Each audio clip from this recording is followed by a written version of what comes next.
Sir, கடந்த முறை election அப்போ நம்ம சிஎம் சார் ஸ்டாலின் அவர்கள் முதலமைச்சர் ஆகிறதுக்கு முன்னாடி அவங்களுடைய மனைவி துர்கா ஸ்டாலின் அவர்கள் அவருடைய பிறந்த நட்சத்திரத்தன்னைக்கு நிறைய கோவில்களுக்கு போனாங்க, நிறைய பரிகாரங்கள் பண்ணாங்க. அது மூலயமா தான் இவர் முதலமைச்சர் ஆனாரு அப்படின்ற ஒரு விஷயம் பேசப்பட்டது. ஸோ அதுவும் ஒரு காரணமா இந்த முறையும் அவங்க அந்த மாதிரி தான் பண்றாங்க அப்படின்ற ஒரு தகவலும் கிடைச்சிருக்கு. இது பத்தி சொல்லுங்க சார். அந்த குடும்பத்தில் இருக்கக்கூடியவங்க என்ன செஞ்சாலும் அது அரசியலாக தான் இருக்கும். அதை புரிஞ்சுக்கணும். முதல்ல அரசியல் குடும்பம், அவங்களுக்கு வேற தொழில் என்பதை விட அரசியல் தான் முதல் தொழில்.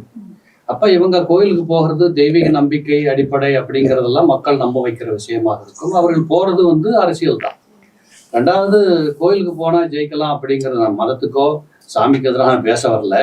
அப்படியெல்லாம் இல்லைம்மா. கடினமான உழைப்பு வேணும், ஏற்கனவே இருந்த அனுபவங்கள் இருக்கணும்.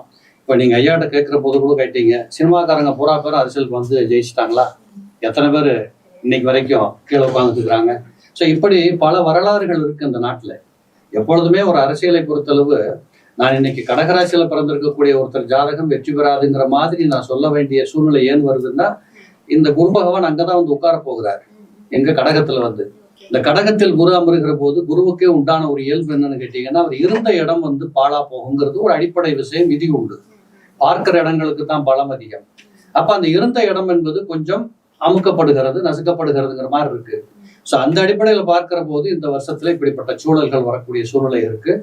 தெய்வீகத்தை நம்பணும் தான், வேண்டான்னு சொல்லலை. எல்லாருமே ஒரு ஆன்மீக பாதையில நம்ம அம்மா அப்பா கூட ஆரம்பத்துல முருகான்னு சொல்லு, பிள்ளையரப்பான்னு சொல்லு கும்பிடுன்னு தான் வளர்த்துருக்குறாங்க.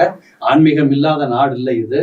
பட் அதே நேரத்துல அரசியலுக்கென்று ஒரு தனிப்பட்ட செல்வாக்கும் ஒரு ராஜயோக அமைப்புடைய ஜாதக கிரக பலமும் இருந்தால்தான் வெற்றி பெற முடியும்.